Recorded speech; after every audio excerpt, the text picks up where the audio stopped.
tapping. I could hear tapping. My eyes drifted to the faint glow of my alarm clock. 4:42 a.m. I knew I'd be up in only an hour, so I closed my eyes again. What had woken me in the first place tapped loudly once more, louder than the first few.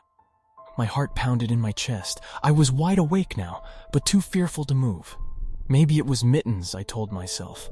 I really did want to believe it was my cat, but she still remained at the edge of my bed. She stared at me with her large green eyes and meowed. She didn't seem bothered by the noise at all, and she'd been a skittish cat as long as I'd known her. Obviously, it had to have been my imagination. I gave up on sleep and stood on my hardwood floor, walked to my computer to retrieve my house shoes from the desk, then stopped. The tapping started again, with a few scratches and scraping that almost made it sound like broken Morse code. Tap, tap, tap, scratch, tap, tap. I turned, wondering if Mittens had followed me and managed to make the sudden noises, but no.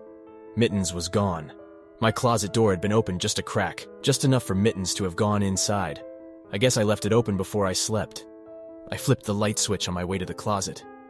Just as I reached for the doorknob, something soft brushed across the back of my leg. I nearly screamed. It had startled me so badly, and I stumbled backwards onto the floor. I stared at my beds underneath, staring into a pair of playful green eyes that shone white in the light. I didn't expect to see Mittens' whole body, seeing as she was a black cat with a name fitting for her white paws.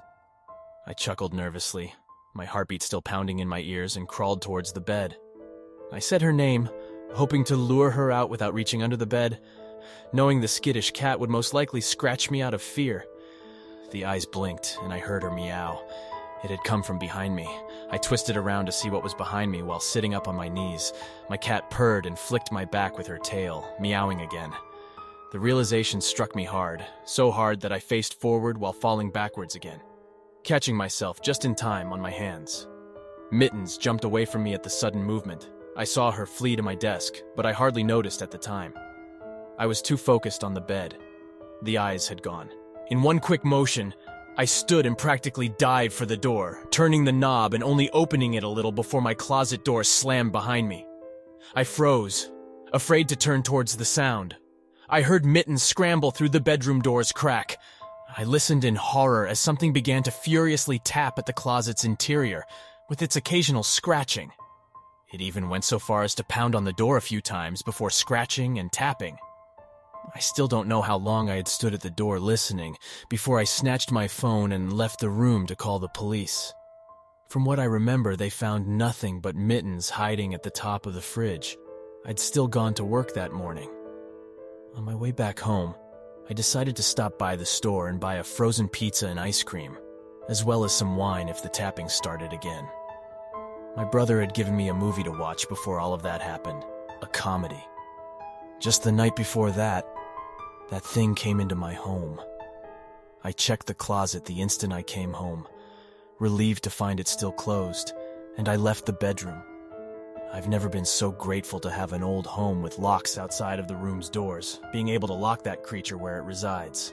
The movie started, and Mittens had already curled up next to me and fallen asleep. About halfway through the movie, my laughter was interrupted. I nearly dropped my spoonful of ice cream onto the floor at the sound of tapping. I ignored it and gulped down some of the wine, waiting for it to stop. It eventually did, followed by the sound of a closing door. I slept on the couch that night with Mittens and fell into a drunken slumber. That had only been last night.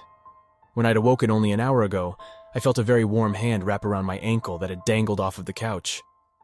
Before I could react, I felt sharp teeth sink into the back of my ankle that seemed to come from the hand, and I kicked the thing away with a scream.